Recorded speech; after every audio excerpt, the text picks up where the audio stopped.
Bienvenidos a un programa más de Buzón Legal. Hablemos de derecho.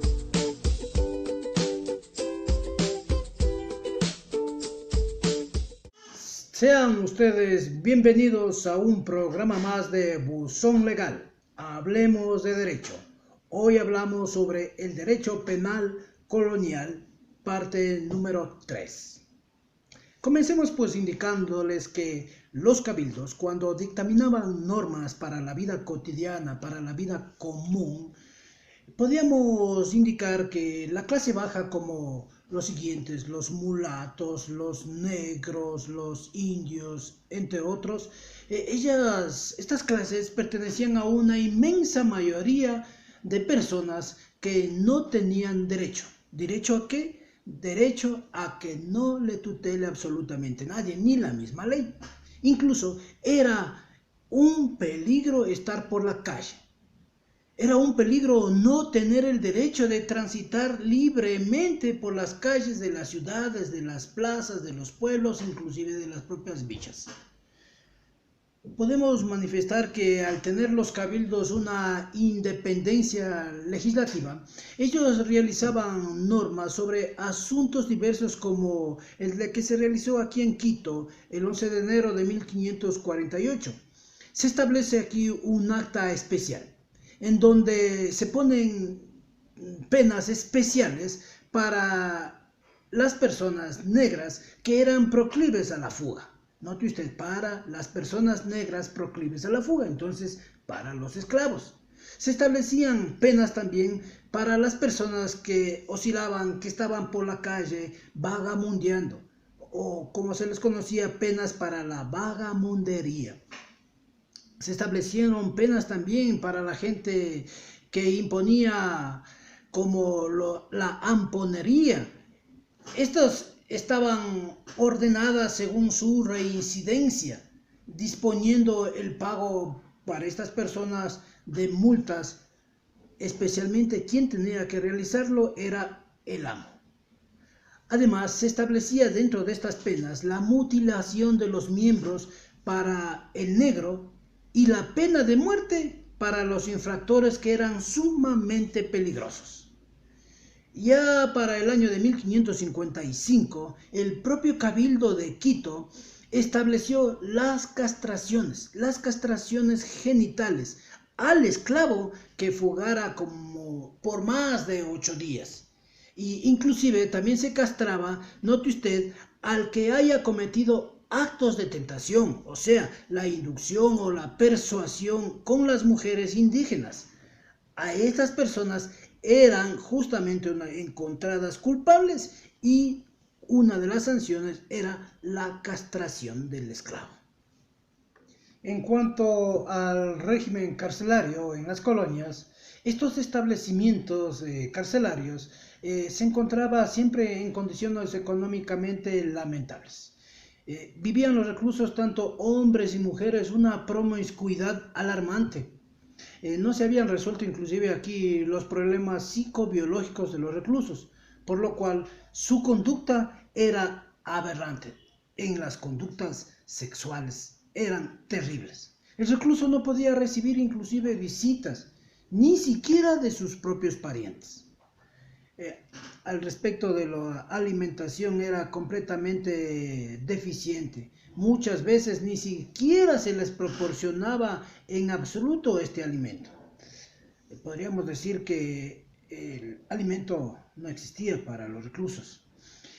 Cuando hablamos de los reclusos, estos estaban hacinados en inmundas mazmorras. Estaban haciendo, ¿qué? Absolutamente nada. Estaban vegetando hasta que la muerte les acaecía a cada uno de ellos, de formas diferentes, o muerte por hambre o muerte por enfermedades. Cuando hablamos de las enfermedades, también había enfermedades infecto-contagiosas. Terminaban con la existencia del recluso. Con el tiempo se hizo ciertas reformas, se realizaron ya estas reformas, y algunas leyes se intentó proteger a los reclusos. Inclusive ya se logró clasificar a los reclusos, a los hombres y a las mujeres, y se les logró ubicar en un determinado sector, aislarles de un determinado sector. Además, se les proporcionó condiciones mejores, como se les dotaba ya de vituallas, de cobija, de ropa. Y con la abolición de las penas como de la tortura y de la flagelación, mejoró, por decirlo así, entre comillas, la vida en estos establecimientos carcelarios. En cuanto a los delitos y las penas, en las leyes de Indias se consideraba la división de los delitos, de acuerdo obviamente esto a la naturaleza peculiar, en delitos públicos y en delitos privados. Y particularmente las penas eran aplicables a esos delitos y tenían un orden y una gravedad. En primer lugar, tenemos la pena de muerte. Tenemos las penas corporales y estas penas corporales comprendían la mutilación como partes del cuerpo como las orejas, la lengua, los dientes, inclusive la marca de la cara y los famosos azotes. En tercer orden de severidad tenemos las penas privativas de la libertad que consistían en tres especialmente, como la prisión, el extrañamiento y el destierro. Además, también se tenía como la pena especial, la pena de galeras, y esta pena era o se realizaba con trabajos forzados. ¿Qué decir con la pena de muerte? Esta pena de muerte se llevaba a cabo en varias formas, o sea que al delincuente que era sancionado con esta pena de muerte le podían matar de varias maneras, como ahorcándolo, decapitándolo, garroteándolo, estrangulándolo, mediante fusilamiento o como comúnmente en esa época lo llamaban el arcabuceo. Pero estas penas, las penas más ínfimas, más pequeñas, tenemos las penas pecuniarias, que también tuvieron su aplicación especial en las multas y en las llamadas penas de marca, y otras que se establecía en las leyes de Castilla. Ahora bien, podríamos decir de que existía prisión por deudas. ¿Sabe por qué? Porque era una medida de seguridad para asegurar el patrimonio de los terratenientes sobre los prestamistas y sobre los usureros. Entonces, todo esto hizo algo. Sucedió que se llevó a la reorganización de todo este aparataje, de toda esta estructura social como parte integrante de la vida cotidiana, especialmente para cada uno de los ciudadanos españoles, quienes adoptaron ya costumbres europeas, las mismas que no se hicieron sentir de igual manera en todo el territorio americano o colonial. Ahora, ¿cómo podemos concluir?